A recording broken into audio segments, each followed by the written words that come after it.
مساء الخير عليكم احلى جمهور في الدنيا، منورين الدنيا كلها ومنورين قناه الجميله قناه النية خير. فاكرين فيلم محمد هنيدي بتاع جاءنا البيان التالي لما كان عايز يبقى مذيع في الفيلم هو وحنان ترك، وكان بيحاول يوصل ان هو يبقى مذيع وكده؟ يعني فاكرينه؟ عم سعيد، واحنا داخلين الألفية الثالثة والسنة الجديدة تحب تقول ايه؟ حاول ايه اكتر من اللي فريد الأطرش قال؟ الحياة حلو سنفهمها. فاكرين الفيلم ده يا جماعة؟ الفيلم كان حلو ولذيذ وقصته جميلة وكان فيه أحداث جميلة حلوة يعني وحاجات كتيرة كويسة. بس أنا النهاردة مش جاي أكلمكم على الفيلم، أنا النهاردة جاي في يعني كان في شخصية كده في الفيلم كانت معاه في الفيلم، شخصية سعدية اللي هي الست الغلبانة اللي كانت معاه وكانت دايما تدعي له إن هو ينجح ويبقى مذيع شاطر وكويس عشان يحاول إن هو يوصلها للمسؤولين وكلام من ده كله، ويساعدها في علاج بنتها لأن بنتها كانت تعبانة وكانت نفسها أي حد يقف معاها ويساعدها.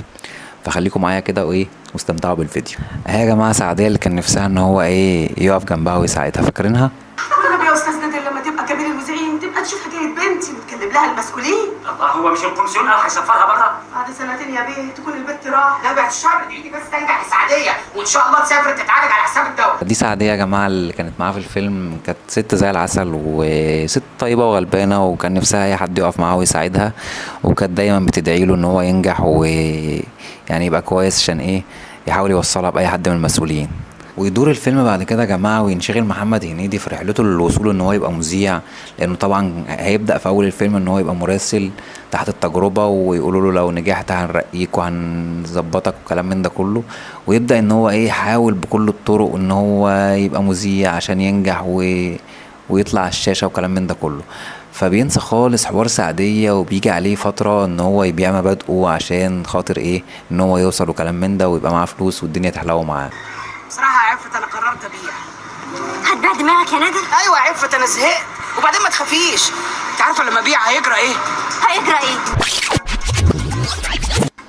اتنغنغ نغنغة واقلبها درمغة والفقر خلاص نسيته بقى بح واتلغى. فهيبيع دماغه وهينسى حوار سعدية خالص، وهيبقى هيعيش بقى في الفلوس والسكمنص بقى ومش عارف ايه وكلام من ده كله، وينشغل خالص عن سعدية وينساها والدنيا تحلو معاه بقى ومش عارف ايه وكلام من ده كله، لحد ما هيجي في مرة كده وهو راجع من الشغل وداخل البيت وكلام من ده كله، هيشوف سعدية وهيكلمها يقول لها السلام عليكم.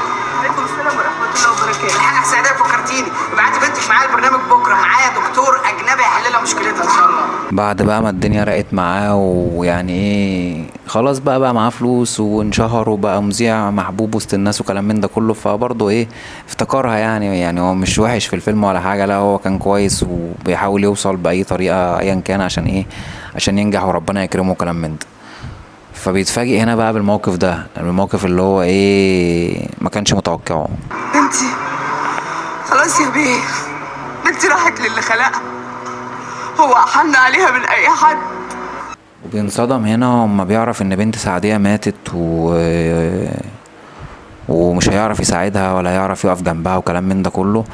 وطبعا يعني محمد هنيدي في اول الفيلم كان طالع عشان الناس الغلابة وعشان يعبر عنهم وكلام من ده كله. فلما هو هيزعل دلوقتي في اللقطة ديت او بعد اللقطة دي هيزعل وهيرمي بقى العبوة بتاعت اللبن بتاع باور فاميلي دي، وهيرجع ان هو ايه يفوق لنفسه تاني ويراجع نفسه ومش عارف ايه، ويروح يتخانق بقى معاهم في الجريدة اللي هو شغال فيها او في الاذاعة اللي هو شغال فيها.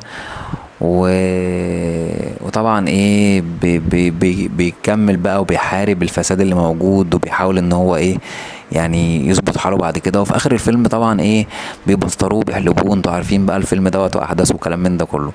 فيعني الفكره هنا يا جماعه في الفيلم بقى واحداثه كلها وكلام من ده كله، يعني المهم في الحوار ده كله هو حوار سعدية اللي هي كانت من الطبقة الغلبانة الفقيرة اللي هي محتاجة اي حد يساعدها ويقف معاها، اللي هو اساسا كان في اول الفيلم كان بيقول انت ليه عاوز تبقى مذيع؟ بصراحة أسباب شخصية معلش. طب يا ترى ممكن نعرفها؟ بصراحة يا فندم في ناس مش لاقي حد يتكلم عنها، فأنا نفسي أبقى مذيع عشان أتكلم عنهم وأعبر عن مشاكلهم وأحاول أحارب الفساد اللي حواليهم، وبيني وبينك شوية شهرة يعني. عايز تبقى مذيع عشان كده؟ ولا بيني وبينك شوية شهرة كده. فمحمد هنيدي كان في اول الفيلم كان طالع عشان الناس الغلابه دي، ومتهيألي يعني كان يعني برضه في نفس الوقت وكان حابب الشهره وكلام من ده كله، فيعني الموضوع كان ماشي معاه زي ما يمشي.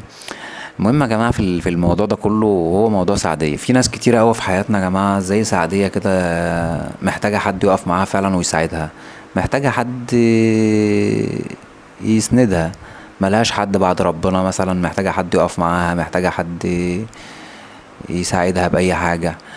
انا عن نفسي يعني كنت بشوف ناس زي كده، وكنت بقول يعني ازاي الناس ديت موجودة كده ومحدش بيساعدهم ليه، ومحدش ليه بيقف معاهم. والناس اللي انا كنت بشوفهم دول يعني يمكن كانوا سبب ليا اللي هم خلوني ان انا افتح القناة. فربنا يكرمنا يا رب. انا من موقعي هذا يا جماعه بناشد كل اللي بيشوفني دلوقتي يعني بدعوه ان هو لو عايز يتجدع معايا في فعل الخير، وعايز ان احنا فعلا نساعد ناس زي سعديه، ونساعد بعض في كل طرق الخير اللي موجوده في الحياه، ونقف جنب بعض ونسند بعض وكلام من ده كله، يدعمني باللايك وبالشير للقناه، ويتابعني ويشترك معايا في القناه. وان شاء الله ربنا يجعلنا جميعا من المسارعين في الخيرات يعني. ودي كلها برضو كانت امثله توضيحيه كده انا بوضح بيها انا هدفي ايه من القناه، وليه عملت القناه وكلام من ده كله. ولقمه هنيه تكفي 100 يا جماعه والله. ان شاء الله خير، تفائلوا خير. يا رب تكونوا استمتعتم بالفيديو، ويا رب ما اكونش طولت عليكم، وبحبكم في الله. احلى جمهور في الدنيا. سلام، السلام عليكم.